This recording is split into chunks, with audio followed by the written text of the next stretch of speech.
friends, welcome back to our channel Student Solution Academy। Ram Ram, Radhe Radhe, जय श्री कृष्ण दोस्तों। तो जैसा कि हम लोगों ने पहले प्रीवियस क्लास में जो डिस्कस करी थी, जो पढ़ाई करी थी, वो था हमारी ह्यूमन नर्वस सिस्टम कि ह्यूमन नर्वस सिस्टम किसे कहते हैं, इसका फंक्शन क्या होता है, कैसे काम करता है, ह्यूमन नर्वस सिस्टम कितने प्रकार के होते हैं, सेंट्रल पेरिफेरल नर्वस सिस्टम, जिसमें से जो है हम लोगों ने सेंट्रल नर्वस सिस्टम के बारे में पढ़ी थी, जिसमें दो पार्ट थे, ब्रेन और स्पाइनल कॉर्ड। सिमिलरली आज जो है हम लोग डिस्कस करेंगे ह्यूमन नर्वस सिस्टम के बारे में ही आज कंटिन्यू करेंगे, जिसका दूसरा पार्ट आज हम लोग जो है डिस्कस करने वाले हैं। सेंट्रल नर्वस सिस्टम हम लोगों ने प्रीवियस क्लास में डिस्कस कर चुके हैं, तो आज जो हम लोग पेरिफेरल नर्वस सिस्टम को जो है डिस्कस करेंगे। देखते हैं पेरिफेरल नर्वस सिस्टम कैसे काम करता है, इसकी क्या फंक्शंस है, किस टाइप का होता है, कहाँ से क्या कनेक्शन है इसका। तो सारी चीज़ें जो है आज हम लोग ह्यूमन नर्वस सिस्टम के बारे में पेरिफेरल का पार्ट पढ़ेंगे, जो कि हमारा second type of human nervous system है। There are totally two types of human nervous system. First one is central nervous system, which is also known as CNS, and this comes under brain and this comes with brain and spinal cord. That means कि central nervous system में जो हम लोग दो part पढ़ते हैं majorly, brain और spinal cord के बारे में। And beyond that today will discuss about peripheral nervous system that. तो पेरिफेरल नर्वस सिस्टम के बारे में जो है आज हम लोग यहाँ पे डिस्कस करेंगे। देखते हैं इसमें क्या क्या चीज़ें होती है। तो चलिए शुरू करते हैं। तो आज का जो हमारा टॉपिक है पेरिफेरल नर्वस सिस्टम। चलिए दोस्तों, पेरिफेरल नर्वस सिस्टम जो होता है ये आपके तीन टाइप का देखने को मिल जाता है पेरिफेरल नर्वस सिस्टम। और मैं बताना चाहूँगा ये तीन टाइप का तो होता ही है। तो उससे पहले जो है पेरिफेरल नर्वस सिस्टम में कौन से पार्ट आते हैं वो हम लोग जान लेते हैं। जैसे कि सेंट्रल नर्वस सिस्टम में जो हमारे बॉडी के पार्ट्स आते थे वो ब्रेन आता था और स्पाइनल कॉर्ड्स आती थी। सिमिलरली जो है पेरिफेरल नर्वस सिस्टम में जो है हमारे सारे नर्व्स आएंगे। तो आज हम लोग जो है पेरिफेरल नर्वस सिस्टम में जो है नर्व्स के बारे में पढ़ेंगे, राइट। तो पेरिफेरल नर्वस सिस्टम जो है आपका यहाँ पे थ्री टाइप्स का देखने को मिल जाएगा। पहला होता है आपका सोमैटिक नर्वस सिस्टम, दूसरा होता है आपका ऑटोनोमस नर्वस सिस्टम, एंड तीसरा होता है आपका इंटरिक नर्वस सिस्टम। तो चलिए आज का क्लास कंटिन्यू करते हैं with somatic nervous system. Somatic nervous system से जो है आज हम लोग यहाँ पे अपनी क्लास को कंटिन्यू करते हैं। सबसे पहले तो दोस्तों मैं आपको बताना चाहूँगा कि क्वेश्चन में अगर आपको PNS देखने को मिले, पूरा अब्रीविएट ना करें कि पेरिफेरल नर्वस सिस्टम किसे कहते हैं, instead of peripheral nervous system अगर आपको वो PNS लिख के दे तो भी आपको जो है वहाँ पे आइडेंटिफाई कर लेना है। PNS means nothing but it's they are asking about peripheral nervous system. So there are totally three types: somatic nervous system, autonomous nervous system and enteric nervous system.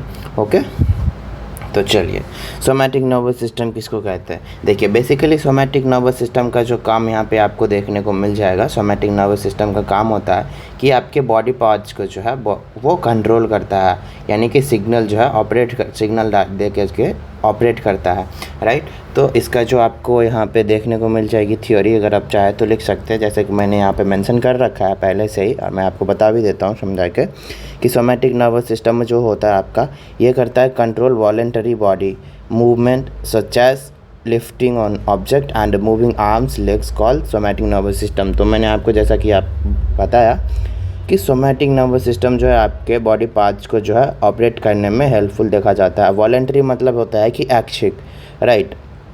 ऐच्छिक क्रिया हमारे बॉडी पार्ट के जो भी organs, जो भी parts के द्वारा होती है उसको ही हम बोलते हैं सोमैटिक नर्वस सिस्टम। अब ऐच्छिक क्रिया हमारे बॉडी के कौन सा पार्ट करता है, तो जैसे कि हमारे हाथ हो गया, आँख हो गई, राइट, पैर हो गए, तो ये सारे जो पार्ट्स हैं ये जो आपको वॉलेंटरी एक्शंस करते हुए देखने को मिल जाएगी। वॉलेंटरी एक्शंस मतलब जो होता है आपका हिंदी में ऐच्छिक क्रिया, मतलब अपने मन से कर पाना। अब ऐसा तो नहीं है कि हमारे बॉडी में तो लिवर भी है, पेट भी है, हार्ट भी है, लंग्स भी है, तो क्या हम हार्ट को जो है बीट करना बंद कर सकते हैं अपने मन से? तो ये पॉसिबल नहीं है, क्योंकि वो जो है हमारी इनवॉलेंटरी एक्शंस में आती है, मतलब गैर ऐच्छिक गैर ऐच्छिक। तो हम लोग जो यहाँ पे सोमैटिक में पढ़ेंगे ऐच्छिक वाला केस पढ़ेंगे। दैट मीन्स कि हम किस प्रकार से जो है कंट्रोल कर पाते हैं, राइट। तो सोमैटिक नर्वस सिस्टम में जो आपको देखा जाता है, ये जो है आपकी डेटा को प्रोसेस करता है। प्रोसेस करने के बाद जो है सिग्नल भेजती है, उसके बाद जो हमारे बॉडी पार्ट्स जो है ऑपरेट कर पाता है, यानी कि हम जो है उसको अपने अनुसार जो है मूव करा पाते हैं। तो उसको ही बोलते हैं हम लोग सोमैटिक नर्वस सिस्टम। अब जैसे मैंने यहाँ पे एक एग्जांपल डाली है कि मान लो कि हमारे सामने जो है एक पानी से भरी हुई ग्लास टेबल पे रखी हुई है, हमारे आँख ने उसको देखा, राइट। तो हमने जो है पानी से भरी हुई ग्लास को टेबल पे देखा, तब वो जो वहाँ से हमने देखी, आँख से जो हमारा सेंसरी, आँख से जो है हमारा सिग्नल हमारे नर्वस सिस्टम के द्वारा जो है ट्रांसफ़र करी जाएगी, ट्रांसमिट करा जाएगा। वहाँ से जो वो प्रोसेस हो करके अगर हमको प्यास लगी है तो वहाँ से सिग्नल आएगा कि उठा ले भाई, पी ले पानी। तो जब हम उस टाइम जो ऑपरेट करते हैं, जब हम उस टाइम एक्शन करते हैं, पहले तो रेस्ट पोजीशन में थी हमारे हाथ, हमने देखा, सिग्नल गई, प्रोसेस हुआ, इंटीग्रेट हुआ, फिर हमारे पास एक आउटपुट आया, फिर हमने जो है ग्लास को हाथ से पकड़ा, फिर उठाया, फिर पिया। तो उस केस में जो आपको यहाँ पे सिग्नल भेजने का काम करता है वो आपका सेंसरी इनपुट का काम होता है, सेंसरी इनपुट का। ओके, हमने देखा, सेंसरी इनपुट नॉब्स के द्वारा सिग्नल जो है यहाँ पे भेजी गई। उसके बाद सिग्नल जो है आपका यहाँ इंटरनस रिले न्यूरॉन्स के द्वारा जो यहाँ पे इंटीग्रेशन पार्ट में, जो कि आपका प्रोसेसिंग पार्ट है, यहाँ पे ट्रांसफ़र किया जाएगा, यहाँ पे प्रोसेस होगा। और उसके बाद जो है आपका यहाँ से फिर जो ये आउटपुट आपको रिवर्ट में देगा। तो वो जो आउटपुट होगा वो मोटर नॉब्स के द्वारा, जिसको हम बोलते हैं एफरेंट मोटर न्यूरॉन्स भी बोलते हैं। इनपुट वाले पार्ट को बोलते हैं हम लोग सेंसरी इनपुट पार्ट, जहाँ से हम लोग सिग्नल ब्रेन को भेजते हैं। सिग्नल जो है हमारा ब्रेन तक जाता है प्रोसेस होने के लिए, राइट, ब्रेन तक। या फिर आप इसको बोल सकते हैं न्यूरॉन जो है आपको यहाँ पे, जैसा कि आपने ग्लास देखी, अब आपको प्यास लगी है, पानी पीने का मन है, तो वहाँ से वहाँ तक जो आपकी नर्व्स देखने को मिलेगी। सबसे पहले जो सिग्नल पहले हमारे ब्रेन तक भेजेगा प्रोसेस कराने के लिए, वो आपका सेंसरी इनपुट होगा। फिर इंटीग्रेट होकर के जब आपको सिग्नल वापस से आपको जो है ब्रेन से रिवर्ट होते हुए दिखेगा, वो मोटर आउटपुट या फिर एफरेंट मोटर न्यूरॉन्स के द्वारा जो है आपको वहाँ पे मिल जाएगी। उसके बाद जो है अब आप गिलास उठाइएगा तो ये आपका रिस्पॉन्स हो गई। यहाँ तक आपका स्टेबल था और यहाँ पे आपका जो है ये अनस्टेबल है। Unstable that is nothing but अभी तक जो है ये ग्लास रखी हुई है यहाँ पे टेबल पे, आपको प्यास लगी, आपने पानी देखा, ब्रेन तक सिग्नल गई, ब्रेन ने प्रोसेस किया, आपको रिवर्ट में आउटपुट दिया मोटर आउटपुट के द्वारा, या फिर आप यहाँ पे बोल सकते हैं मोटर न्यूरॉन्स के द्वारा। अब आपने ग्लास उठाया और पानी पी लिया। तो इस क्रिया को, इस केस में जो हमारा नर्वस सिस्टम काम करता है उसे बोलते हैं हम लोग सोमैटिक नर्वस सिस्टम। याद रखिएगा, सेंसरी वाले इनपुट, सेंसरी वाले जो आपका नर्व्स होता है उसको बोलते हैं अफेरेंट न्यूरॉन्स, और मोटर साइड वाले जो नर्व्स होते हैं आपको, उसको बोलते हैं हम लोग मोटर न्यूरॉन्स या फिर efferent neurons. Okay, so don't forget it. आगे बढ़ते हैं हम लोग। देखिए यहाँ पे भी हमने मेंशन कर रखा है यहाँ पे कि सेंसरी नर्व्स जो है आपकी वो किसको कहते हैं। तो यहाँ पे सेंसरी नर्व्स का आपका काम देखने को मिल जाता है कि ये जो है आपकी इन्फॉर्मेशन पास कर देता है एज एन इनपुट। जैसा कि मैंने आपको बताया, आपने पानी से भरी हुई ग्लास को टेबल पे देखा और यहाँ पे देखने के बाद जो है आपकी इनपुट प्रोसेस करी गई, इन्फॉर्मेशन प्रोसेस करी गई, भेजी गई, उसको बोलते हैं, वो जो इनपुट भेजी गई वो आपकी सेंसरी नर्व्स के द्वारा भेजी गई यहाँ से। ओके, तो यहीं इसलिए हमने यहाँ पे लिख रखा है सेंसरी नर्व्स का क्या काम था कि इन्होंने जो है इन्फॉर्मेशन पास करी, okay, body to central nervous system, right. अभी जो है आँख के द्वारा देखी गई, फिर ये सेंसरी न्यूरॉन्स के द्वारा जो कि एफरेंट नर्व्स है उसके द्वारा भेजी गई ब्रेन तक, सेंट्रल नर्वस सिस्टम तक। वहाँ पर जा कर के ये डेटा प्रोसेस होगा कि हाँ भाई प्यास लगी है तो हम कुछ एक्शन करेंगे, उठाएंगे, नहीं लगी है तो वो आइडली ग्लास जो है आपका रखा रहेगा, कोई इशू नहीं है उसमें। चलिए आगे देखते हैं। वहीं पे एक और है हमारा मोटर नर्व सिस्टम। तो मोटर नर्व जो था हमारा, मोटर नर्व्स जो था, सॉरी न्यूरॉन्स नहीं, मोटर नर्व्स, तो उसका क्या काम था, सेंसरी में आपका वो सिग्नल प्रोसेस करना ब्रेन तक, सेंट्रल नर्वस सिस्टम तक। और मोटर में क्या था कि सेंट्रल नर्वस सिस्टम से हमारा वापस से जो है वापस से जो है आपका उस मोटर नॉब तक आएगा, जहाँ पे जो है अगर आपको प्यास लगी है तो आप पानी उठाइए, पानी का गिलास उठाइएगा और पीजिएगा।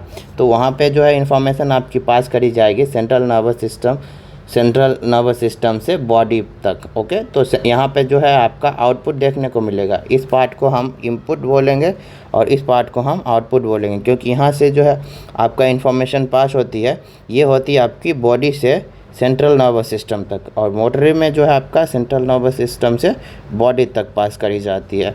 ये जो सेरिबेलम का काम होता है। ओके, सेरिबेलम क्या है, किसको कहते हैं, कैसे काम करता है, ये लोग हम लोग जो है आगे पढ़ेंगे।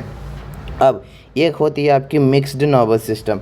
तो मिक्स्ड नर्वस सिस्टम में क्या होता है कि यहाँ पे आपका सेंसरी और मोटर नर्व्स दोनों ही एक साथ काम करते हुए देखने को मिल जाएगी। ओके, तो इस प्रकार से जो है हम लोग यहाँ पे काम करते हैं। राइट, चलिए आगे देखते हैं। एक हो गई आपकी, हमने टोटल 3 बताई थी। सोमैटिक हो गई आपकी, फिर आपकी हो जाती है ऑटोनॉमिक, फिर आपकी होती है इंटरिक। तो सोमैटिक में हमने देख लिया किस प्रकार से काम करता है। अब आप देखते हैं हम लोग जो है ऑटोनॉमिक नर्वस सिस्टम। तो ऑटोनॉमिक नर्वस सिस्टम हम किसको कहते हैं, या फिर इसको आप शॉर्ट में ANS भी लिख सकते हैं। ओके, सोमैटिक को SNS लिख सकते हैं, ऑटोनॉमिक को ANS लिख सकते हैं, इंटरिक को ENS लिख सकते हैं। अगर आपको इस प्रकार से कुछ भी लिखा हुआ देखने को मिल जाए तो आप इजीली रिलेट कर पाइएगा। ओके, तो ऑटोनॉमिक नर्वस सिस्टम हम किसको कहते हैं, देखिए बेसिकली ऑटोनॉमिक नर्वस सिस्टम में जो है टोटली 2 पार्ट्स होते हैं। एक आपका सिंपैथेटिक रिस्पॉन्स आ जाती है, दूसरा आ जाती है आपका पैरासिम्पैथेटिक रिस्पॉन्स। तो भाई अब ये सिंपैथेटिक रिस्पॉन्स किसको कहते हैं और पैरासिम्पैथेटिक रिस्पॉन्स किसको कहते हैं, तो देखिए अगर आपको इस प्रकार की कुछ भी क्वेश्चन में देखने को मिल जाएगी, ऑप्शन दे दिया रहेगा और पूछेगा कि इसमें बताओ सिंपैथेटिक रिस्पॉन्स का कौन सा केस बनता है, तो वहाँ पे आप कैसे रिलेट कर पाइएगा चीज़ों को, और वहाँ पे बिना गलती किए हुए क्वेश्चन का आंसर जो है कैसे जो है सही टिक कर पाइएगा, उसकी मैं आपको एक चीज़ बता रहा हूँ जिससे आप जो इजीली आइडेंटिफाई कर पाइएगा। यहाँ पे जो आपका सिंपैथेटिक रिस्पॉन्स जो होता है, सिंपैथेटिक अब देखिए S से स्टार्ट हो रहा है और पैरासिम्पैथेटिक P से स्टार्ट हो रहा है। तो सिंपैथेटिक के केस में क्या होता है कि टेंशन वाली काम हो जाती है। सिंपैथेटिक S से स्टार्ट हुआ, S से सिंपैथेटिक और S से आपका स्ट्रेस, और पैरासिम्पैथेटिक P से पैरासिम्पैथेटिक और P से पीस, मतलब एकदम ईट एंड रेस्ट वाली ज़िंदगी, और यहाँ पे सिर्फ टेंशन। ओके, तो S से सिंपैथेटिक और S से स्ट्रेस, P से पैरासिम्पैथेटिक और P से पीसफुल लाइफ। तो अब हम देखते हैं कि पैरासिम्पैथेटिक और सिंपैथेटिक किसको कहते हैं। तो आपकी सबसे पहले हम यहाँ पे देखेंगे, दोनों चीज़ें एक बार देख लेते हैं। मैं आपको एक स्टोरी सुनाता हूँ जिससे जो है आप इजली समझ पाइएगा। राइट, तो चलिए स्टोरी ये है कुछ ऐसी कि 2 भाई था। ठीक, दोनों भाई में मान लेते हैं एक भाई का नाम था राम, दूसरे का नाम था श्याम। राइट, अब दोनों ही जो है अपना प्रिपरेशन गवर्नमेंट जॉब की प्रिपरेशन के लिए जो है बाहर स्टडी करने के लिए जाते हैं। पापा दोनों को पैसे दे करके भेजते हैं स्टडी करने के लिए। दोनों गया, स्टडी कर रहा है, और स्टार्टिंग में क्या है कि मस्त दोनों के दोनों राम और श्याम दोनों पढ़ाई कर रहा है, एकदम मन लगा करके दोनों ही टॉप आ रहा है। अब क्या हुआ कि भाई राम कंटिन्यू पढ़ाई कर रहा है, कुछ दिन बीतता है, कुछ टाइम बीतता है। अब श्याम के कुछ दोस्त लोग हो जाते हैं, कुछ फ्रेंडशिप हो जाती है, तो वो क्या करता है कि अब जो है धीरे धीरे करके जो है श्याम पढ़ाई जो है कम कर रहा है, दोस्तों के साथ घूमना फिरना सारी काम कर रहा है, एक बजाय अपना कंटिन्यू पढ़ाई को छोड़ करके। वहीं पे जो है आपके राम भाई साहब वो कॉन्स्टेंटली लगा हुआ है। ओके, लगा हुआ है पढ़ाई में, ये अपना मस्त CGL की तैयारी कर रहा है, और श्याम भाई साहब मस्त अपना फ्रेंड्स के साथ घूम रहे हैं। अब हुई क्या, एग्ज़ाम का टाइम आया, दोनों ने एग्ज़ाम दिया, मस्त एग्ज़ाम दे करके घर गया। अब कुछ समय बाद रिज़ल्ट की बारी आई। अब पापा ने रिज़ल्ट देखे, अब राम भाई साहब का हो गया क्लियर, बन गए ऑफिसर। श्याम भाई साहब की लटक गई, ये अटक गए आराम से। तो यहाँ पे इस केस में क्या होगा कि अब श्याम भाई साहब की पेपर तो क्लियर हुआ नहीं, अब इनको होगा टेंशन कि पापा को पता चलेगा तो पापा पता नहीं कितना गुस्सा करेंगे, क्या बोलेंगे, क्या कहेंगे। अब लग रहा है इनको दिक्कत, तो हो गई यहाँ पे फियर वाली बात। तो फियर वाली बात हो गई, अब टेंशन, मस्त एकदम टेंशन हो गई। अब ये क्या हुआ कि यहाँ पे आपका सिंपैथेटिक रेस्पॉन्स हुआ, यहाँ पे आपका एक हार्मोन रिलीज होगा, हार्मोन रिलीज होता है और यहाँ पे पूरा फुल टेंशन में है आप। वो स्ट्रेस, पसीना उसीना आने लगा, गला सूख गई, डर लग रहा है, रेशे हाथ के रेशे जो है बाल खड़े हो गए। तो ये सारी जो है सिंपैथेटिक केस में आती है। और ये अपने राम भाई साहब जो एग्ज़ाम क्लियर करके मस्त अपना कोई टेंशन नहीं, एग्ज़ाम क्लियर है, अधिकारी बन गए, पापा इनको शाबाशी देंगे, जिनका जो अब से जो है मस्त ज़िंदगी पीसफुल कटेगी। ईट एंड रेस्ट, मतलब रेस्ट एंड डाइजेस्ट। तो ये चीज़ें आपको समझ में आ गई। दैट मीन्स कुछ नहीं, यहाँ पे बहुत ईजी है। सिंपैथेटिक रिस्पॉन्स के केस में जो है आपका यहाँ पे बनेगा स्ट्रेस वाली, यहाँ पे आपको 3F देखने को मिल जाएगी, फियर, फाइट एंड फ्लाइट। ये जो है आपकी स्ट्रेस टेंशन के केस में आपका सिंपैथेटिक नर्वस सिस्टम जो है काम करते हुए देखने को मिल जाती है। और इसी को जो है हम लोग सिंपैथेटिक रेस्पॉन्स भी बोलते हैं। वहीं पे अगर पैरासिम्पैथेटिक में आ जाए तो पैरासिम्पैथेटिक में क्या है कि एकदम टेंशन फ्री पीसफुल ज़िंदगी। तो पी से पैरासिम्पैथेटिक, पी से पीसफुल लाइफ, एस से सिंपैथेटिक, एस से स्ट्रेस वाली लाइफ। तो ऑटोनॉमिक नर्वस सिस्टम के बारे में समझ में आ गई। टोटली जो है ऑटोनॉमिक नर्वस सिस्टम दो टाइप का होता है, एक होता है सिंपैथेटिक रेस्पॉन्स, दूसरा होता है आपका पैरासिम्पैथेटिक रेस्पॉन्स। सिंपैथेटिक रेस्पॉन्स में आपका 3F देखने को मिल जाएगी, फियर, फाइट एंड फ्लाइट, जो कि स्ट्रेस वाली, टेंशन वाली ज़िंदगी। और पैरासिम्पैथेटिक में peaceful, eat, rest and digest. Okay, eat, rest, digest. तो ये वाली ज़िंदगी आपकी पैरासिम्पैथेटिक। तो यहाँ से आप लोग जो यहाँ पे इजीली रिलेट करके चीज़ों को समझ सकते हैं और याद रख सकते हैं। अब आते हैं हम अपने तीसरे टॉपिक पे।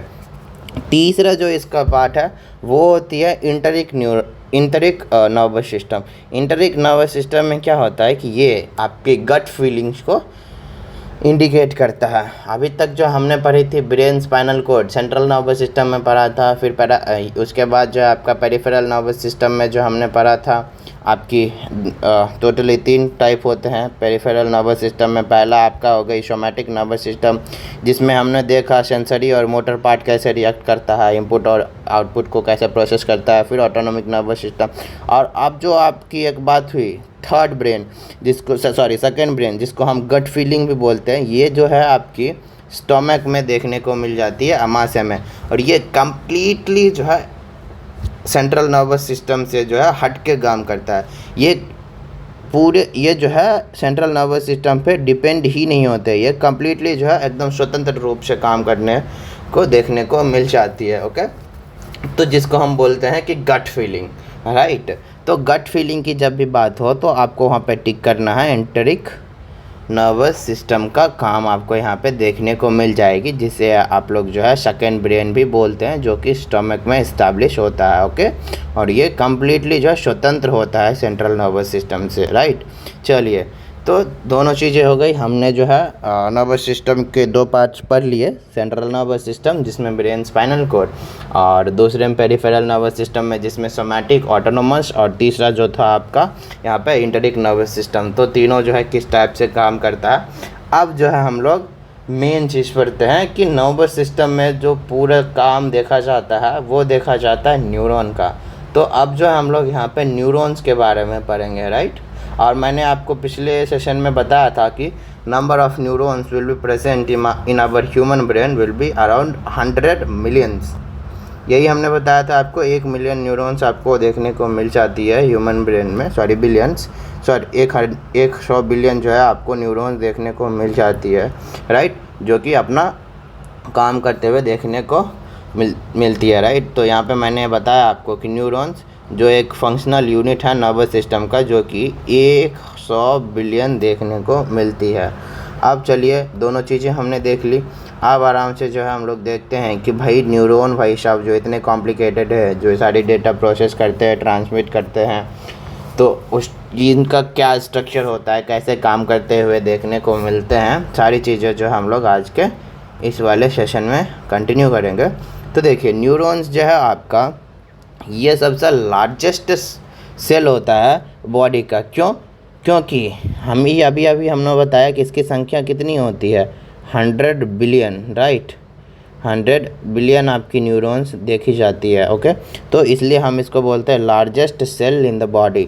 अब ये क्या करता है कि सिग्नल को जो है ये डिटेक्ट करता है, फिर उसे रिसीव करता है, फिर इसको जो है ये ट्रांसमिट करता है सेंट्रल नर्वस सिस्टम में, जहाँ पे इसे प्रोसेस किया जाता है, स्टिमुलेट किया जाता है डेटा को, फिर वहाँ से वो डिटेक्ट करके ले करके आउटपुट के तरफ जो है ये रिवर्ट कर देता है। तो न्यूरॉन्स का काम होता है रिसीव करना, डिटेक्ट, रिसीव करना, ट्रांसमिट करना और आउटपुट को रिवर्ट करना। सारे काम जो है न्यूरॉन्स को देखी जाती है, राइट। तो ये सारी चीज़ें हो गई।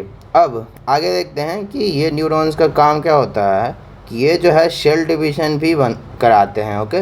न्यूरॉन्स जो है एक सबसे बड़ा लार्जेस्ट सेल है बॉडी का। दूसरा, ये सिग्नल डिटेक्ट करता है, रिसीव करके ट्रांसमिट करता है, स्टिमुलेट, प्रोसेस करता है, ओके।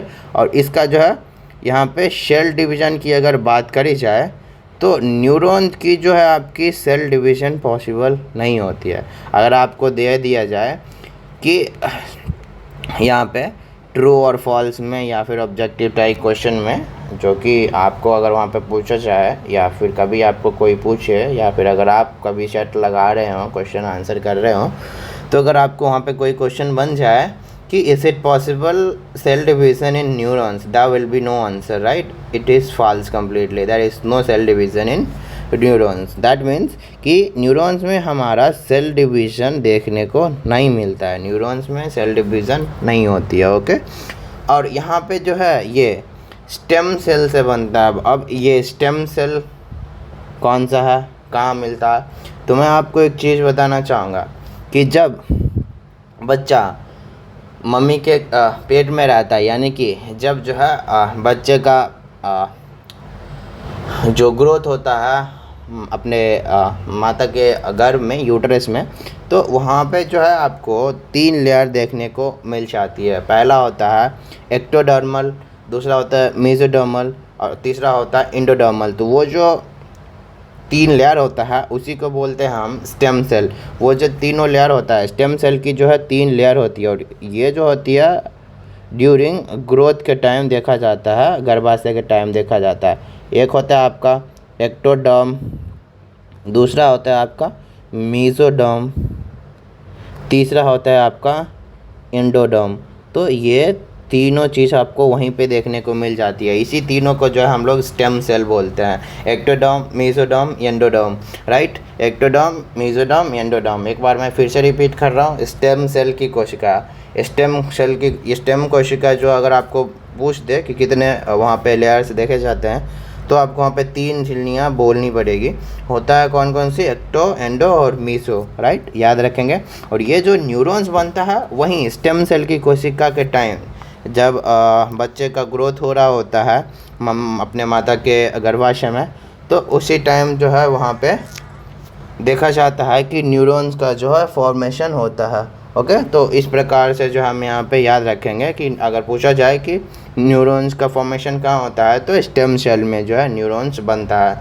अब वहीं पे देखा जाए कि आपके कुछ बॉडी ऑर्गन्स भी वहीं पे बनते हैं, लाइक ब्रेन हो गया, आपकी हार्ट जो दूसरे जो हार्ट जो हो गई आपकी पहले मंथ के एंडिंग तक जो है वहाँ पे बनना स्टार्ट हो जाता है। और सबसे फर्स्ट टाइम जो अब किसी बेबी का जो कोई बॉडी ऑर्गन बनता है वो हार्ट होता है, जिससे हम बोलते हैं कि वो बोलते हैं ना सारे के सारे, और डॉक्टर लोग जो बोलते हैं कि अब जो है बच्चे की दिल की धड़कन जो है आ गई है। तो फर्स्ट टाइम जो सबसे पहले जो सुनाई देती है वो होता है बॉडी जो बेबी का जो है हार्ट फॉर्मेशन होता है। तो ये सारी कुछ ऑर्गन्स है जो मदर के यूट्रस में जो है वहाँ पे स्टेम सेल में ही बनते हुए दिखाई देता है। तो उसी प्रकार से जो है हमारा यहाँ पे न्यूरॉन्स भी जो है स्टेम सेल में बनते हुए देखने को मिल जाती है, ओके। तो अगर पूछ ले कि न्यूरॉन कहाँ पे बनता है, तो आपको जो है स्टेम सेल वहाँ पे टिक कर देना है, ओके।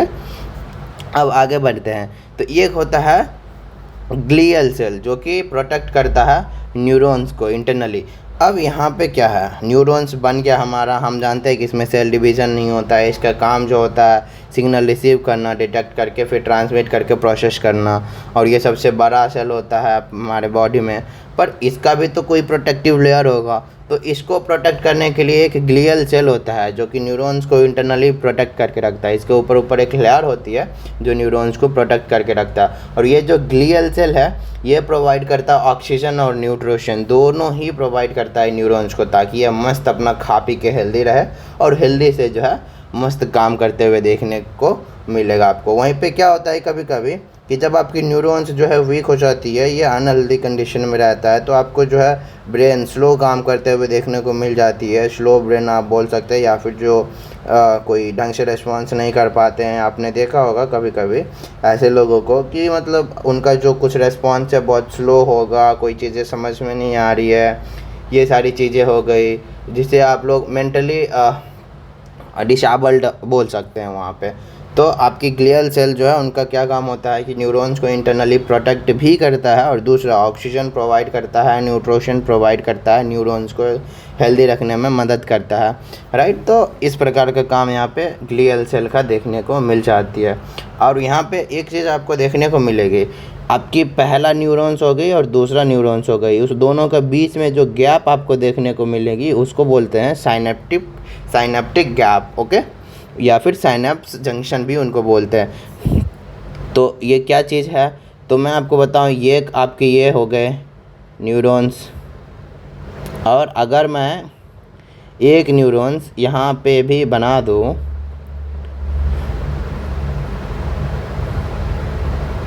एक न्यूरॉन्स यहाँ पे बना दो, तो ये वाली जो आपकी जंक्शन होगी, ये गैप होगा, इसको बोलते हैं साइनेप्टिक गैप, ओके। यहाँ पे साइनेप्टिक गैप या साइनेप्स जंक्शन इसको बोला जाता है। तो अगर आपसे पूछ लिया जाए कि name the gap between two neurons, then we have to take synaptic junction और साइनेप्टिक गैप। मीन्स दो न्यूरॉन्स के बीच में जो खाली जगह, जो खाली गैप आपको देखने को मिलेगी उसको बोलते हैं हम लोग साइनेप्स जंक्शन या फिर साइनेप्टिक गैप, राइट। तो ये सारी चीज़ें होती है। अब मैं आपको न्यूरॉन्स में कोई चीज़ें बताता हूँ। ये आपकी हो गई न्यूरॉन्स, ये आपकी इस तरह से न्यूरॉन्स हो गई। न्यूरॉन्स में जो ये वाली टर्म होती है, ये आपको कुछ स्टेम टाइप का, कुछ रूट टाइप का देखने को मिलता है, इसको बोलते हैं हम लोग डेंड्रोन पार्ट, ओके, इसको बोलते हैं डेंड्रोन पार्ट। अब यहाँ से ले करके यहाँ तक एंडिंग तक जो पार्ट होगा ये आपका होगा एक्सोन पार्ट। ये हो गई डेंड्रोन पार्ट रिसीविंग, और ये ट्रांसमिट का जो पार्ट होगा वो आपका होगा एक्सोन पार्ट। अब इसके ऊपर जो है आपको इस प्रकार से कुछ देखने को मिल जाएगी, इस प्रकार से डबल लेयर के स्ट्रक्चर में आपको देखने को मिल जाएगी।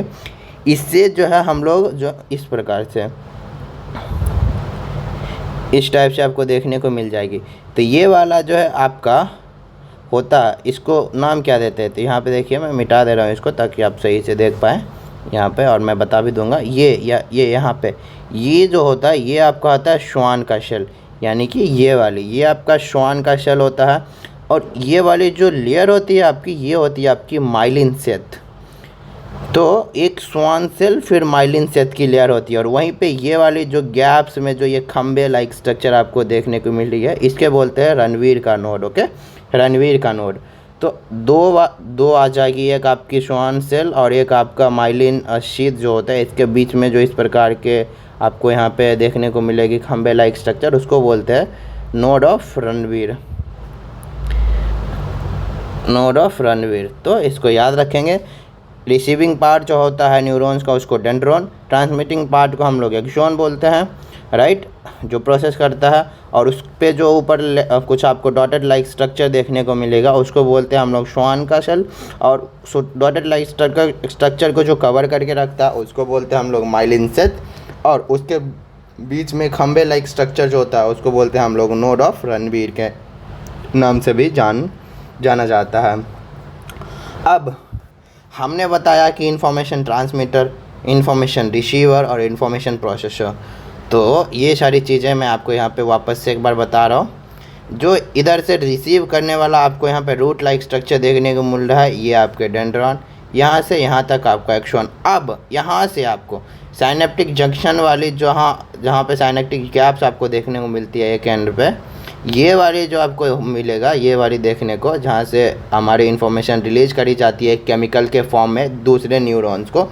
तो वहाँ पे जो केमिकल होता है, जिस केमिकल के फॉर्म में जो आपकी इन्फॉर्मेशन रिलीज करी जाती है एक न्यूरॉन से दूसरे न्यूरॉन्स में, उसको बोलते हैं acetyl choline. Okay, acetyl choline याद रखेंगे। जो इन्फॉर्मेशन आपकी रिलीज करी जाती है एक न्यूरॉन से दूसरे न्यूरॉन में, उसको बोलते हैं एसिटाइल कोलिन। याद रहेगा सारी चीज़ें, राइट। चलिए, तो अब हम लोग जो आगे बढ़ते हैं, एक बार रिपीट करा दे रहा हूँ। दो न्यूरॉन्स के बीच में जो आपको गैप मिलेगी इस तरह से, उसको बोलते हैं साइनेप्टिक गैप या साइनेप्टिक जंक्शन। और रिसीविंग पार्ट को हम लोग न्यूरॉन्स में डेंड्रॉन बोलते हैं। और यहाँ पे आपकी प्रोसेसिंग या फिर ट्रांसमिटिंग पार्ट को जो हम लोग एक्सॉन बोलते हैं। डॉटेड लाइक स्ट्रक्चर को हम लोग स्वान का शेल बोलते हैं। और डॉटेड लाइक स्ट्रक्चर को जो कवर करके रखता है उसको बोलते हैं माइलिन शेथ। और एक केमिकल फॉर्म में जो इन्फॉर्मेशन रिलीज होती है पहले न्यूरॉन से दूसरे न्यूरॉन्स में, तो वो जो होता है एसिटाइल कोलिन के फॉर्म में जो है आपको यहाँ पे इन्फॉर्मेशन रिलीज होते हुए देखने को मिल जाती है। जो इन्फॉर्मेशन पहले न्यूरॉन से दूसरे न्यूरॉन्स में ट्रांसफ़र होता है, फिर प्रोसेस होता है, राइट। तो इस प्रकार से आप चीज़ों को रिलेट करके जो है चीज़ों को समझ सकते हैं। अब मैं आपको बताऊं कि आपकी जो न्यूरॉन्स होती है वो होती है आपकी मल्टीपोलर न्यूरॉन्स। और कैसे होगा, कब हम लोग जो है न्यूरॉन्स को मल्टीपोलर न्यूरॉन्स बोलेंगे, तब बोलेंगे जब आपका एक्सॉन का संख्या 1 होगा और डेंड्रॉन जो है आपके बहुत सारे होंगे। आप कैसे डेंड्रॉन कैसे सारे हुए, ये देखो, ये आपके डेंड्रॉन हो गए, ये आपके डेंड्रॉन हो गए, रूटेड लाइक स्ट्रक्चर। तो ये सारे डेंड्रॉन, तो आपके यहाँ पे एक तो डेंड्रॉन है नहीं, मैनी डेंड्रॉन्स हो गए, 1 2 3 4 5 6 7, इस तरह से बहुत सारे होते हैं। तो बहुत सारे डेंड्रॉन्स और एक एक्सॉन्स को मिलाने पे जो आपका न्यूरॉन्स बनेगा उसको बोलते हैं हम लोग मल्टीपोलर न्यूरॉन। ओके, वहीं पे आपका बाइपोलर न्यूरॉन्स को क्या बोलते हैं कि बाइपोलर न्यूरॉन्स में आपका एक डेंड्रॉन और एक एक्सॉन रहेगा। एक डेंड्रॉन एक एक्सॉन को मिला करके जो है आपका बाइपोलर न्यूरॉन्स बनेगा। मल्टीपोलर न्यूरॉन्स में एक एक्सॉन मैनी डेंड्रॉन्स, और वहीं पे बाइपोलर न्यूरॉन्स में एक एक्सॉन एक डेंड्रॉन। याद रहेगा। अब इसको कैसे याद रखेंगे, कैसे समझेंगे, तो सिंपल है। जब आप पूरे न्यूरॉन्स का स्ट्रक्चर लोगे और उसको पूछोगे कि किस प्रकार का न्यूरॉन्स है, तो आंख बंद करके आपको मल्टीपोलर डेंड्रॉन लगा देना है। क्यों लगाना है, 1 2 3 4 5 6, टोटल हमारा 6 डेंड्रॉन, यानी कि एक से ज़्यादा मैनी डेंड्रॉन इसको लिख सकते हैं। और यहाँ पे एक्सॉन कितना है, 1, हो गई हमारी मल्टीपोलर न्यूरॉन, राइट। अब वहीं पे आपको बोल दिया जाए कि आपको केवल इसको कंसिडर करना है, डेंड्रॉन पार्ट को, इसको कंसिडर करना है एक्सॉन पार्ट को। अब बताइए कि आपका न्यूरॉन कैसा है, तो कुछ नहीं, बाइपोलर न्यूरॉन है, सीधी सी बात है।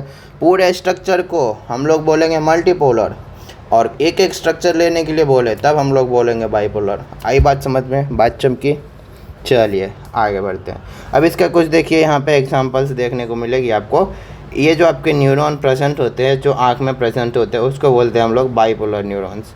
आगे बात समझ में। बाइपोलर न्यूरॉन्स का एक सिंपल एग्जांपल है आपका आँख में जो प्रेजेंट होती है आपकी न्यूरॉन, उसको बोलते हैं हम लोग बाइपोलर न्यूरॉन, जिसमें जो होता है यूनिपोलर होता है। यूनिपोलर के केस में केवल और केवल एक एक्सॉन ही आता है आपके पास, राइट। तो टोटली आपका 3 टाइप का न्यूरॉन्स देखने को मिला। मल्टीपोलर न्यूरॉन्स जो पूरे स्ट्रक्चर को लेंगे, many dendrons plus 1 axon. Bipolar neurons 1 axon 1 dendron. इसका एक एग्जांपल है आँख वाला न्यूरॉन्स, एक होते हैं आपका यूनिपोलर एक्सॉन। तो इस प्रकार से जो है आप यहाँ पे चीज़ों को रिलेट करके जो है यहाँ पे स्टडी कर सकते हैं, राइट, और चीज़ों को समझ सकते हैं। चलिए एक बार हम लोग जो रिपीट कर लेते हैं सारी चीज़ों को। प्रीवियस सेशन में हमने बताया था कि आपको जो है न्यूरॉन्स कितने टाइप के होते हैं। तो न्यूरॉन्स जो है आपके टोटली ह्यूमन नर्वस सिस्टम किसको कहते हैं। ह्यूमन नर्वस सिस्टम का क्या काम होता है कि वो जो है डेटा को प्रोसेस करने में हेल्पफुल होता है। तो इसका जो काम होता है नर्वस सिस्टम का, बॉडी को कंट्रोल और कोऑर्डिनेट करने का काम करता है आपका ह्यूमन नर्वस सिस्टम, जिसमें हमने देखा 2 पार्ट होता है उसका, सेंट्रल नर्वस सिस्टम और peripheral nervous system. Central nervous system में आपके 2 पार्ट होते हैं आपके, एक होते हैं ब्रेन के पार्ट, एक होते हैं स्पाइनल कॉर्ड के पार्ट, जिसमें हमने जो है आपको ब्रेन का फंक्शन बताया था इंडिविजुअली। और ब्रेन में हमने जो आपको एक इम्पोर्टेंट चीज़ बताई थी कि आपकी जो 3 मेम्ब्रेन होती है, जिसे आप लोग जो मेनिन्ज का लेयर भी कहते हैं, तो मेनिन्ज जो है वो कितने झिल्लियों से मिलके बनी होती है, तो हमने आपको बताया था 3। कौन कौन सा पायोमीटर, अरेक्नॉइड और ड्यूरोमीटर। तो अगर पूछेगा वहाँ पे तो कौन सा लेयर है मैनेज का जो डायरेक्टली हमारे ब्रेन से कनेक्ट होता है, अटैच होता है, तो वो होता है आपका पायोमीटर है। वहीं आपको अगर पूछ ले कि क्रेनियम जो है वो कौन से लेयर से बनी होती है, कौन सी लेयर से डायरेक्टली कनेक्ट होता है, तब आपका जो है ड्यूरोमीटर आएगा। और उसके बाद हमने पढ़ाया था आपको ये स्पाइनल कॉर्ड के बारे में, जिसमें आपको हमने जो है वर्टिब्रल कॉलम के बारे में बताया था, जो 5 भाग में बटी होती है। एक होता है आपका सर्वाइकल, दूसरा थोरैसिक, लंबर, सैक्रम और कॉकस, जिसमें सर्वाइकल में 7, थोरैसिक में 12, लंबर में 5, सैक्रम में 1 और आपके कॉकस जिसको टेल बोन बोलते हैं उसमें भी 1। ये हो गई अडल्ट में, जिसमें 26 बोन्स होते हैं। वहीं पे आपके इन्फेंट न्यू बॉर्न बेबी में 33 आपको देखने को मिल जाती थी। उसके बाद जो हम लोगों ने देखा कि पेरिफेरल नर्वस सिस्टम, जिसमें आपको नर्व्स आती है। इसमें 3 टाइप होते थे, सोमैटिक और उसके बाद ऑटोनोमस, फिर आपका इंटरेक्ट। सोमैटिक में आपका वो मोटरी और सेंसरी पार्ट्स जो है नर्व्स कैसे काम करता है वो देख लिया हमने, कैसे काम करता है, कैसे फंक्शन करता है, वो चीज़ें हमको सारी देखने को वहाँ पे मिली थी। उसके बाद हमने देखा ऑटोनोमिक नर्वस सिस्टम, जिसमें आपका सिंपैथेटिक, पैरासिम्पैथिक रे। तो राम और श्याम वाली जो हमने आपको कहानी बताया, सिंपैथेटिक ऐसे, सिंपैथेटिक ऐसे, स्ट्रेस। दैट मीन्स सिंपैथेटिक के केस में आपको 3F देखने को मिल जाएगी, फाइट, फ्लाइट एंड फियर। और पैरासिम्पैथेटिक वाली ईट, रेस्ट एंड डाइजेस्ट वाली कहानी, मस्त पीसफुल लाइफ जो है चल रही है, कोई इशू नहीं। राइट। उसके बाद हमने देखा था इंटरिक नर्व सिस्टम, जिसमें जो है एक आपकी गट फीलिंग होती है, जिसको हम लोग जो है सेकंड ब्रेन भी बोलते हैं, जो कि जो है लोकेट होता है स्टमक में, और ये कम्प्लीटली जो है स्वतंत्र काम करता है सेंट्रल नर्वस सिस्टम से। उसके बाद हमने न्यूरॉन्स के बारे में देखा कि ह्यूमन ब्रेन में कितने न्यूरॉन्स होते हैं, आपको मैंने पहले ही बताया था। ह्यूमन ब्रेन में टोटली जो है आपको अप्रॉक्स 100 बिलियन न्यूरॉन्स देखने को मिल जाती है, और इनका जो ये जो है सबसे बड़ा सेल है हमारे बॉडी का। इनका काम होता है सिग्नल को डिटेक्ट करना, रिसीव करना, प्रोसेस करना, ट्रांसमिट करना, स्टिमुलेट करना। इसमें जो है कोई भी किसी भी प्रकार से सेल डिवीज़न आपको देखने को नहीं मिलेगा। उसके बाद ये जो है आपकी स्टेम सेल में बनती है। स्टेम सेल का मैंने आपको 3 लेयर बताई, एक्टोडर्म, मेसोडर्म, एंडोडर्म। फिर उसके बाद हमने आपको बताया कि ग्लायल सेल, ये जो इनका जो काम होता है न्यूरॉन्स के लिए, ये आपकी न्यूरॉन्स को जो है प्रोटेक्ट करते हुए देखने को मिल जाता है इंटरनली। और दूसरा जो काम होता है इनका, ऑक्सीजन और न्यूट्रिशन प्रोवाइड करना, न्यूरॉन्स को हेल्दी रखने में मदद करना। और दो न्यूरॉन्स के बीच में जो आपको गैप देखने को मिलती है, उससे बोलते हैं हम लोग साइनेप्टिक गैप। और न्यूरॉन्स टोटली 3 टाइप को हमने बताया आपको मल्टीपोलर, बाईपोलर, यूनिपोलर। जब आपको पूरे न्यूरॉन्स के बारे में पूछा जाए तब आपका न्यूरॉन्स हो गई मल्टीपोलर, जिसमें मैनी डेंड्रॉन 1 एक्सॉन मिलके बनती है। बाईपोलर में आपका 1 एक्सॉन 1 डेंड्रॉन, जिसका एग्जांपल मैंने आई वाला बताया। और तीसरा जो होता है आपका यूनिपोलर, जिसमें आपका 1 एक्सॉन से बना होता है। चलिए अब ये सारी चीज़ों जो हम लोग कुछ डायग्रामेटिक और फोटो के मदद से जो है समझने की कोशिश करते हैं। तो देखिए, ये जो पार्ट था हमारा, ये वाला पार्ट था हमारा सेंट्रल नर्वस सिस्टम का, हमने कल ही पढ़ लिया था। अब आज जो पढ़े हम लोग जो है पेरिफेरल नर्वस सिस्टम में। तो ये सारे जो नर्व्स आपको देखने को मिल रही है यहाँ से यहाँ से यहाँ से, ये सारे आपके कौन से पार्ट में आते हैं, पेरिफेरल नर्वस सिस्टम में। हाँ, एक इम्पॉर्टेंट क्वेश्चन, आपकी जो यहाँ पे स्पाइनल कॉर्ड की जो नर्व्स होती है, और जो मैंने आपको बताया कल कि एडल्ट में कितने पेयर ऑफ नर्व्स, आपका स्पाइनल नर्व्स देखने को मिलता है, और वहीं पे आपको रैबिट्स में कितने पेयर ऑफ नर्व्स देखने को मिलता है, मैंने आपको कल बताई थी ये चीज़ें। तो एक बार रिपीट में करा दे रहा हूँ। स्पाइनल नर्व्स जो है यहाँ पे आपको ह्यूमन में देखने को मिलती है 31 पेयर। वहीं पे आपको रैबिट में जो आपको स्पाइनल नर्व्स देखने को मिलेगा 37 pair of 37 pair of spinal nerves आपको देखने को मिलती है रैबिट में, और 31 पेयर ऑफ स्पाइनल नर्व्स आपको देखने को मिलती है ह्यूमन में। तो ये सारी जो नर्व्स वाली पार्ट है, ये सारी नर्व्स वाली जो पार्ट है यहाँ से ये सारे आपके जो पेरिफेरल नर्वस सिस्टम के पार्ट है। और ये वाली यहाँ से ये वाली और ये वाली जो पार्ट है, ये आपकी सेंट्रल नर्वस सिस्टम की पार्ट है। ओके, बात चमकी, बात समझ में आई?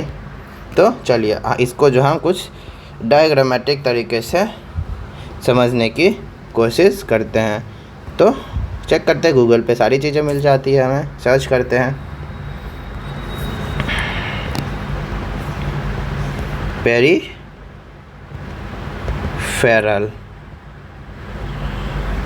Nervous system. चलिए इमेज पे चलते हैं। इमेज डायग्रामेटिक तरीके से समझेंगे तो ज़्यादा समझेंगे, चीज़ें याद रहेगी लंबे समय तक, राइट। तो चलिए मान लेते हैं हम ये पार्ट ले लेते हैं। अभी देखिए ये ब्रेन रही हमारी, ये ब्रेन रही हमारी, और ये आपकी, ओहो ये problem, no issue, let me try.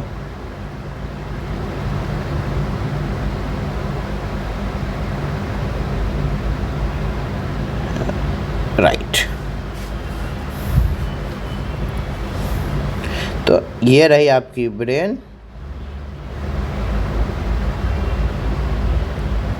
ये रही आपकी ब्रेन, और ये रहा आपका स्पाइनल कॉर्ड। ये वाली पार्ट आपकी सीएनएस की, सेंट्रल नर्वस सिस्टम का।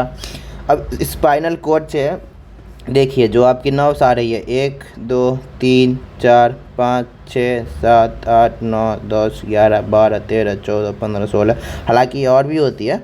तो जो स्पाइनल कॉर्ड से जो सारी नर्व्स आ रही है, फिर ये नर्व्स जो आपको अलग अलग बॉडी पार्ट्स में कनेक्ट देखने को मिलेगा, तो इसको बोलते हैं हम लोग peripheral nervous system. Okay, nerves वाली पार्ट को हमेशा पेरिफेरल, और ब्रेन और स्पाइनल कॉर्ड वाली पार्ट को जो है हम लोग बोलेंगे यहाँ पे सेंट्रल नर्वस सिस्टम। चलिए दूसरा फोटो देख के समझते हैं, आप वहाँ से आपको शायद बेटर समझ में आ जाए, तो चीज़ें जो हम लोग समझते समझते चलेंगे। ओके,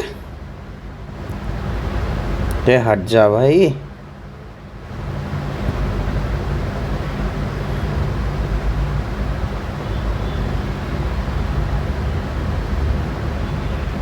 चलिए ये देखिए, ये रहा भाई साहब ब्रेन, स्पाइनल कॉर्ड, दोनों मिला के central nervous system. Peripheral nervous system ये देखिए, ये जो आपकी स्पाइनल कॉर्ड से निकली है नर्व्स, फिर आपके अलग अलग बॉडी पार्ट्स में कनेक्ट होकर के जाते हुए देखने को मिल रही है, हो गई आपकी पेरिफेरल नर्वस सिस्टम। चलिए कोई और फिगर, कोई और डायग्राम देखते हैं।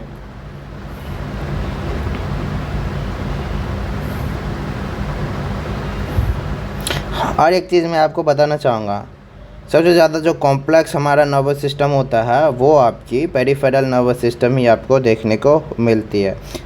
ये सेंट्रल नर्वस सिस्टम तो आपको बहुत इजी देखने को मिलेगी, राइट। तो इसमें से जो है आप देखिए, ये मैं आपको दिखा रहा हूँ,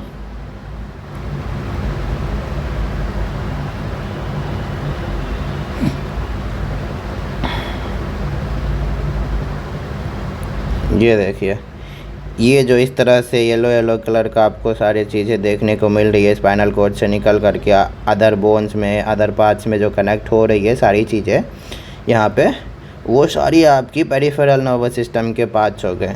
और ये ब्रेन और ये स्पाइनल कॉर्ड्स को मिला करके आपके ये सेंट्रल नर्वस सिस्टम के पार्ट हो गए हैं, राइट।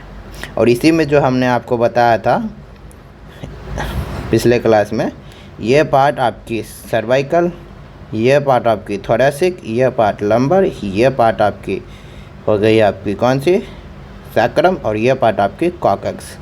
ये 7 12 5 1 1 याद रहेगा। चलिए, और इसके अलावा आज हम लोगों ने क्या देखा, पेरिफेरल नर्वस सिस्टम में कुछ पार्ट देखा था ना हम लोगों ने, सोमैटिक के बारे में, जिसको मैंने आपको वहाँ पे दिखाया था कि किस प्रकार से जो है ग्लास को देखते हैं, उसके बाद जो है हमारा ब्रेन से सिग्नल आती है, फिर हम लोग जो है ग्लास उठाते हैं, अगर प्यास लगी हो तो फिर पानी पीते हैं। तो इस प्रकार से जो कैसे काम होता है, तो सारी चीज़ें जो हम लोग यहाँ पे देखने को मिलेगा, देखते हैं। ये देखो सोमैटिक नर्वस सिस्टम में ये आपकी न्यूरॉन से सिग्नल भेजी गई, सेल बॉडी में डेंड्रोन के द्वारा रिसीव करी गई और एक्सॉन के द्वारा ट्रांसमिट करी गई, और ये यहाँ पे आपकी जो बॉल है उसे लिफ्ट किया गया। इससे आपको शायद सही से समझ में ना आए, ये वाली देखते हैं, ये वाली भी नहीं, ये वाली देखते हैं, यस ये वाली देखते हैं, इसमें आपको सारी चीज़ें समझ में आएगी।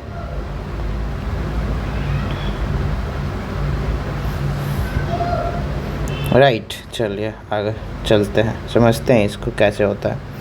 ये रही हमारी एप्पल, ये रहा हमारा आई। सेब को किसने देखा? आँख ने।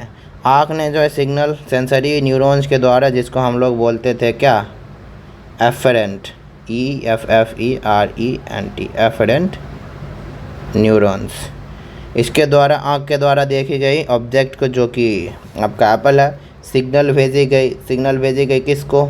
ब्रेन को।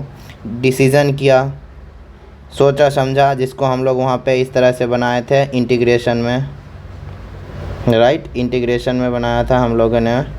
तो ये हो गई आपकी, ये ब्रेन तक सिग्नल गया, ये प्रोसेस किया, डिसीज़न किया कि क्या करना चाहिए नहीं करना चाहिए, खाने का मन है तो, और ना खाने का मन है, जो भी है हमारा। और ये आपका स्पाइनल रिलैक्स आर्क वाला हो गई, यहाँ पे स्पाइनल रिलैक्स आर्क वाला। अब ये और ये दो पार्ट में कैसे है तो अभी हम बताते हैं आपको।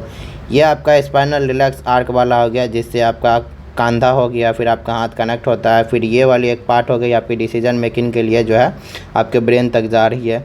अब यहाँ से ब्रेन से डिसीजन लिया गया, फिर आपको यहाँ से सिग्नल यहाँ भेजा गया, ये आपकी कॉमन वाली हो गई, नर्व्स यहाँ पे कनेक्ट है आपका। अगर खाने का मन है तो ये मोटर न्यूरॉन्स के द्वारा आपकी जो है यहाँ पे मोटर न्यूरॉन्स के द्वारा यहाँ पे आपको सिग्नल जाते हुए देखने को मिलेगी। अब यहाँ पे क्या हुआ, यहाँ पे एप्पल थी, अब यहाँ पे एक्शन हुआ, अब यहाँ पे एप्पल उठाया गया, हाँ भाई खाना है मुझे, तो यहाँ पे रेस्पॉन्स देखा जाएगा और यहाँ पे आपका स्टेबल देखने को मिलेगा। आई बात समझ में? आँखों ने ऑब्जेक्ट को देखा, यानी कि एप्पल को देखा। अब ये सिग्नल हमारे सेंसरी न्यूरॉन्स के द्वारा ब्रेन तक भेजी गई, ब्रेन ने डिसीजन लिया कि हाँ भाई भूख लगी है या फिर ना लगी है, पर मुझे खाना है। अब ये खाना है, हम लोगों ने इसने जो है पहले डिसाइड कर लिया सारी चीज़ें। अब क्या है कि चीज़ें डिसाइड हो गई यहाँ पे, राइट, चीज़ें डिसाइड हो गई। अब ब्रेन क्या करेगा कि सिग्नल जो है ब्रेन भेजेगा, सिग्नल जो है ब्रेन ने भेज दिया कि हाँ भाई खाना है। तो अब क्या करेगा ब्रेन, जो है आपके मोटरी नर्व्स के द्वारा जो है सिग्नल भेजेगा। अब मोटरी नर्व्स के द्वारा सिग्नल भेजेगा तो वहाँ पे एक्शन होगा, एक्शन हुआ। अब जो है एप्पल, यानी कि जो आपका ऑब्जेक्ट है वो उठाया गया। अब ये जो उठाया आपका, ये एरो का निशान आपको देखने को मिल रही है, पहले यहाँ था, अब उठाया गया, तो ये आपका स्टेबल कंडीशन में, ये आपका रेस्पॉन्स कंडीशन में। तो यही केस बनता है आपका सोमैटिक वाले में, सोमैटिक पेरिफेरल नर्वस सिस्टम में इस प्रकार के आपके केसेस देखने को मिल जाती है। और दूसरा हमने बताया था ऑटोनॉमिक, राइट। तो चलिए ऑटोनॉमिक भी देख लेते हैं, सारी चीज़ें समझते हुए चलेंगे।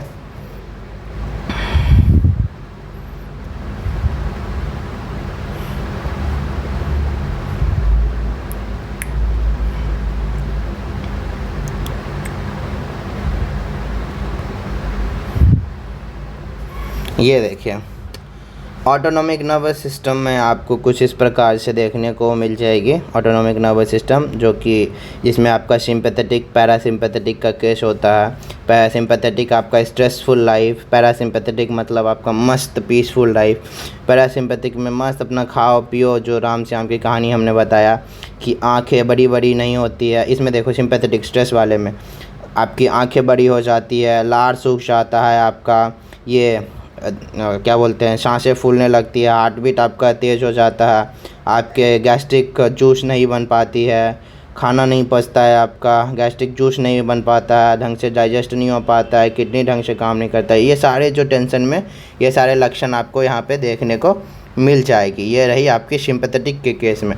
वहीं अगर हमने आपको पैरासिम्पैथेटिक वाली केस बताएं, अगर आपको मस्त एकदम प्यूपल्स, जिसको आँख की पुतलियाँ बोलते हैं, एकदम कॉन्ट्रैक्ट है, मस्त लाइफ, कोई टेंशन नहीं, सलाइवा बन रहा है, मस्त आराम से एयर जो है हमारा कॉन्ट्रैक्ट हो पा रहा है, फेफड़ा कोई दम नहीं फूल रहा, कोई सांसें नहीं फूल रही है, हार्ट बीट एकदम मस्त काम कर रहा है, 72 BPM बीट्स पर मिनट।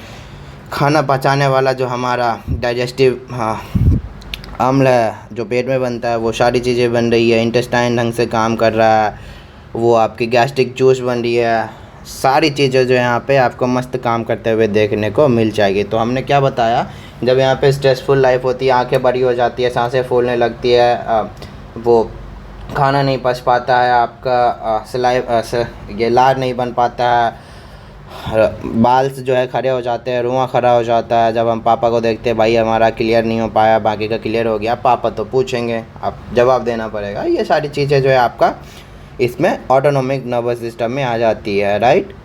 हमने साथ दोनों चीज़ें देख ली। अब हमने जो है आपको बताया एक चीज़ न्यूरॉन्स के बारे में, चलिए उससे भी देख लेते हैं हम लोग न्यूरॉन्स कैसा होता है, राइट। तो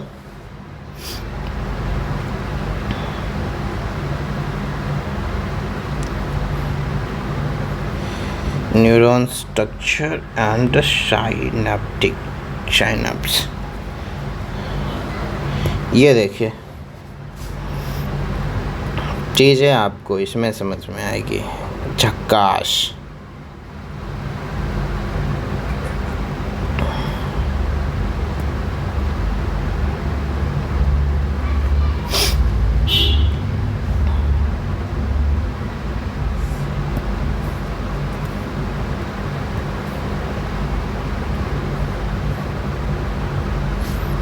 राइट, ये देखिए ये आपकी न्यूरॉन हो गई एक, ये डेंड्रोन वाली पार्ट, ये एक्सोन वाली पार्ट, ये भी डेंड्रोन वाली पार्ट, ये एक्सोन वाली पार्ट। हमने क्या बताया था, न्यूरॉन्स में साइनेप्टिक गैप होती है। कहाँ होती है, दो न्यूरॉन्स के बीच में। कब बनता है, जब हमारा एक न्यूरॉन्स जो हमारा डेटा रिलीज़ करता है और दूसरा न्यूरॉन्स जो कैच करता है, यानी कि एक्सोन के द्वारा रिलीज़ करी गई और यहाँ पे डेंड्रोन के द्वारा रिसीव करी गई, इस बीच में जो ये आपको गैप, ये छोटा सा ये जो आपको यहाँ पे गैप देखने को मिल रही है, थोड़ा छोटा कर लेते हैं, ये जो आपको यहाँ पे गैप देखने को मिल रही है, ये वाली, उसी को बोलते हैं हम लोग साइनेप्टिक गैप, ओके, या फिर साइनेप्टिक जंक्शन। आई बात समझ में, साइनेप्टिक जंक्शन किसको कहते हैं, कैसे बनता है। अब ये रहा रिसीविंग सेल और ये रहा सेंडिंग सेल। सेंडिंग का काम किसका होता है, ये एक्शन पोटेंशियल, ये आपका रिसीविंग का, राइट।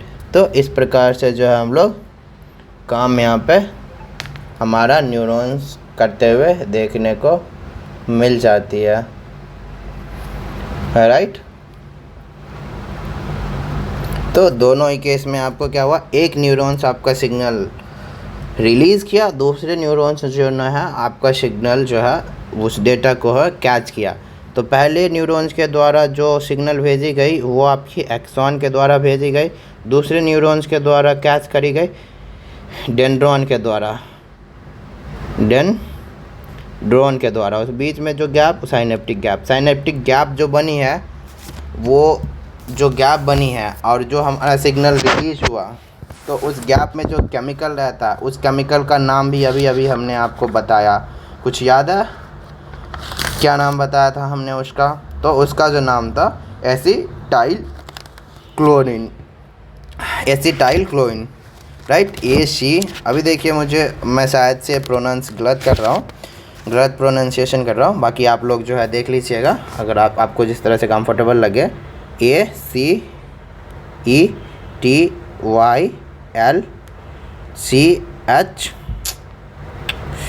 बहुत पतला है, थोड़ा थिक करते हैं इसको, शायद तब सही से लिखा पाए। ACETYL, एसिटाइल, उसके बाद एसिटाइल कोलिन, राइट।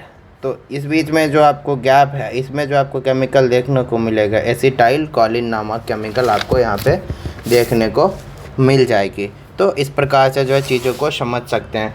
चलिए, आशा करता हूँ कि आज जो है हमने जितना भी यहाँ पे डिस्कस करी ह्यूमन नर्वस सिस्टम का जो रेस्ट पार्ट था हमारा पेरिफेरल नर्वस सिस्टम, आशा करता हूँ कि आपको सारी चीज़ें समझ में आई होगी। अगर समझ में आई होगी तो मैं आपसे रिक्वेस्ट करता हूँ कि आप इस चैनल को सब्सक्राइब कर सकते हैं, बेल आइकन प्रेस कर सकते हैं। अगर आपको वीडियो पसंद आए तो आप सब्सक्राइब कर सकते हैं चैनल को, और वीडियो को लाइक भी कर सकते हैं और अपने फ्रेंड्स के साथ शेयर कर सकते हैं, राइट। बाकी आज के लिए इतना ही रखते हैं, मिलते हैं अगले नेक्स्ट सेशन में। नेक्स्ट सेशन में जो हम लोग पढ़ेंगे, डिस्कस करेंगे ह्यूमन के ब्रेन के बारे में। हमने जो है सेल के बारे में डिस्कस कर चुके हैं, उसके बाद जो हमने ह्यूमन नर्वस सिस्टम के बारे में भी पढ़ चुके हैं। अब जो हम लोग जो है ह्यूमन ब्रेन के बारे में पढ़ेंगे। आगे ह्यूमन ब्रेन कैसा होता है, कितने पार्ट्स होते हैं, कैसे कैसे काम करते हैं, तो सारी चीज़ें जो है नेक्स्ट सेशन में हम लोग डिस्कस करेंगे। तब तक के लिए इजाज़त चाहूँगा, मिलते हैं अगले सेशन में। तब तक के लिए bye, thank you, Radhe Radhe, Ram Ram, जय श्री कृष्णा, टेक केयर दोस्तों।